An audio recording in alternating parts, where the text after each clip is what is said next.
Welcome to week 8 in a course that I know went very quickly with a lot of intense work, so I appreciate the time, the effort, and the learning from this course.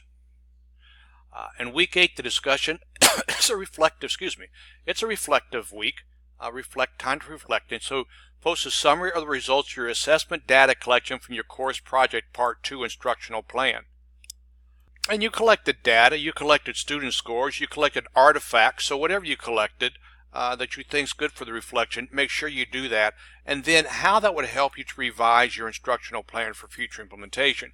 We all do this all the time. We have a unit, we design the unit, the objectives, the standards, the goals, the activities, the assessments, and when it's over, well, it didn't quite go the way we thought it would, or it was good here, I could use improvement here, so we do that all the time. And how does the data you gathered help you determine that?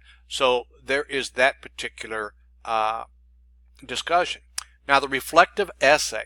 By day 7 of week 8, compose a 3 to 4 page reflective essay.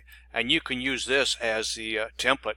A reflection of significant revisions you made to your interdisciplinary unit plan and instructional plan, and a rationale why you made them based on the feedback from colleagues and based on specific learning resources.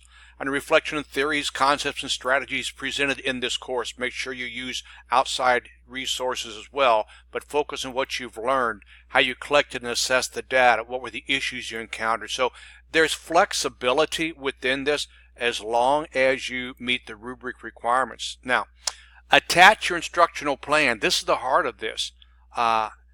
3 to 4 pages for reflection, but the instructional plan you turned in back in the week 4, and that's this instructional plan, I'm sorry, not the unit plan. The instructional plan you turned in, student work samples, and your findings as graphic representations, as appendices to the reflective. Here's the essay, the instructional plan, the samples and artifacts, your findings in tables, and turn that in. And that's the final assignment.